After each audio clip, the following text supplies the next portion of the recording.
Greg Ireland, IDC analyst and co-author of a new white paper called Transcoding Internet and Mobile Video Solutions for the Long Tail. This is the second video in a three-part series discussing the current and future state of the Internet and mobile video markets. You know, after reading the white paper, one of the questions I had was, where does transcoding fit into the overall business model of Internet video today? Yeah, that's a great question. I think when we look at Internet video and mobile video, the things that rise to the surface is the key hot button issues. Things like business models, making money off of advertising, DRM, digital rights management, content availability. Transcoding is sort of something that's under the covers. People don't really pay a lot of attention to it, but it deserves to have a lot of attention paid to it, because without transcoding, the video can't actually be in form for consumers for consumer consumption. It's been frustrating as a vendor of transcoding to find data points about the market in general. Some of the interesting points I saw in your paper were the discussions around the amount of video downloaded per day and annually by users today, and also the data point that you had in the paper regarding uploads going from 500,000 today to 4.8 million in 2011. I wonder if you could expand on that a bit. Sure. Well, one of the things we do at IDC is spend a lot of time with numbers and forecasting markets, and with internet video in particular, it's a new market, so sometimes it's hard to really get a sense of where we're going. And what we try to do is rely on survey data to get a sense of what consumers expect to be doing in the future. Not asking them what they're doing, 4, 5, 6 years from now, because who knows? Technologies are going to change so much, but asking where their expectations are a couple years from now. So what we've seen from a consumption side of things is looking at network traffic across broadband networks today, and seeing that last year there was about 700 terabytes a day of video consumption off of streaming and download services. We see that this year going up to about 1,200 terabytes a day, so nearly 100% increase over where we were a year ago. When we forecast out to 2011, we see that going to 7,800 terabytes a day of consumption. So you have trillions of megabytes of video being consumed on an annual basis by the end of our forecast window. From a supply side, when we look at content being uploaded, we estimate about 500,000 or so video files being uploaded a day. We see that going, as you said, to about 4.8 million by 2011. I think what you see is consumers increasingly turning to video as an important media type for their uploads. We know a lot about digital pictures and folks sharing pictures, and I think video now is starting to pick up steam. When we surveyed online, so broadband users, we found that a third of them already were uploading and sharing images and video. And when we look out over the course of the next couple of years, we saw many of them and many others expecting to do more. Yeah. So when we try to forecast out how uploads increase, it's all based upon this becoming a more standard consumer behavior. And I think this is all due to the rise of short-form videos, essentially, right? Yeah. So, one of the questions I have is, what are the drivers from the consumer standpoint on short-form or short-length videos as opposed to longer movies? Right. So what we found in our survey data is that short-form content is the most popular content within the internet video market today. User-generated video, short clips, maybe 2 minutes up to 10 minutes in length, uploaded by consumers, is the #1 content type. Music videos, movie trailers, news clips, all of those represent the most popular content types. I think there are a number of reasons why they're ideally suited to internet video today.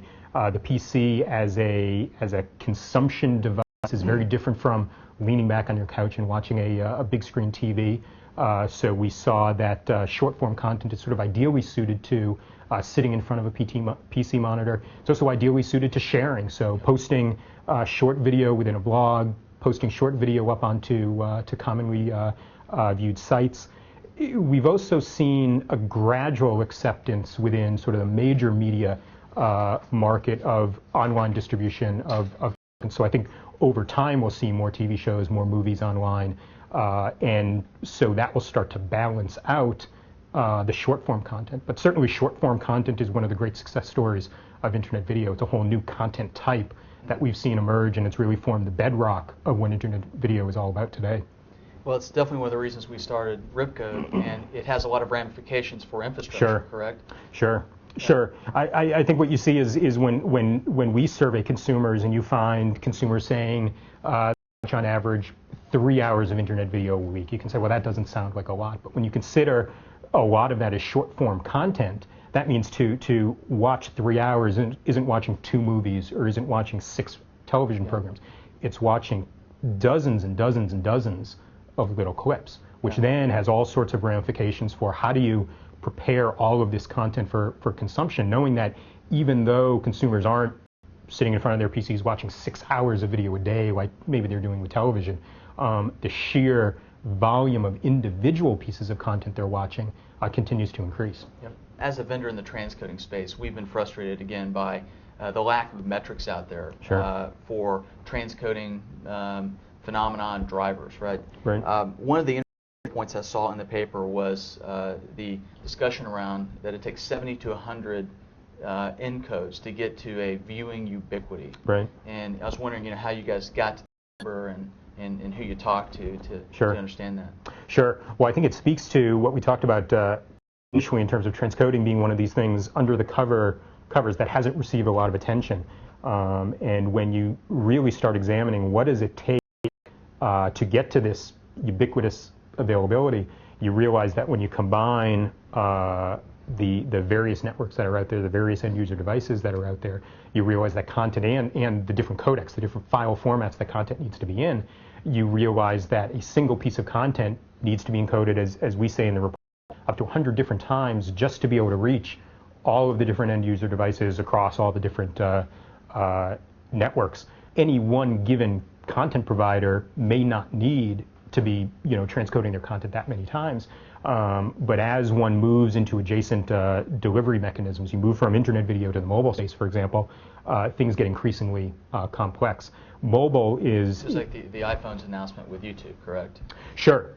So content that was encoded for flash video online now needs to be transcoded H.264 suitable specifically to the iPhone device. So it's not necessarily just generic H.264. One has to consider what are the networks it's going over and what are these very specific requirements and capabilities of that one device. The CTIA, which is one of the leading wireless organizations here in the United States, estimates that there are up to 700 different handsets in use in the United States. Now, not all of those are video enabled, but when one considers the various screen sizes, the various audio capabilities, and other configurations of those phones, you see that to be able to serve video up to all of those different phones, one may need to prepare a single piece of content according to dozens of different recipes just to be able to hit that entire addressable market. Yeah, we talk about the first generation of user-generated video was to get a huge number of encodes down to one format. And now, looking out to the future, those guys have those massive libraries, right, of content. And I'd be interested in what you think the drivers are for driving them to additional encodes. I mean, we've surmised that they want to get more eyeballs, right, on viewing that content and help increase their CPMs if that's their business model. Would you agree?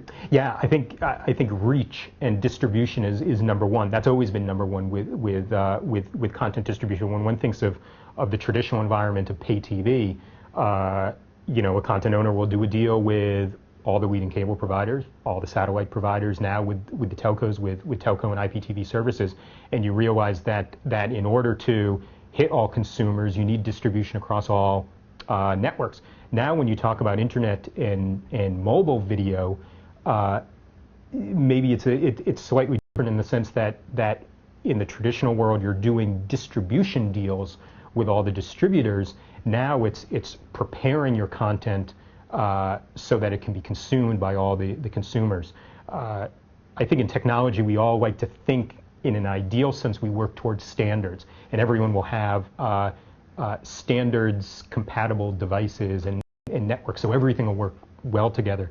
But I think what we've seen is we're very far away from standards, and every time there's new technologies that come out, devices that come out, network upgrades that take place, it adds more complexity and stratification to to the market. So in order to hit ubiquity, it means making sure your content is properly formatted, properly encoded for all of those end user scenarios. Right. Thanks again for your time, Greg. This really is a fascinating challenge, and as you know, one that's near and dear to here at RipCode. This has been part 2 of a 3-part interview with Greg Ireland from IDC Research. Check back in a few days for part 3, where we'll end on a discussion about the future of video transcoding and solutions for the long tail.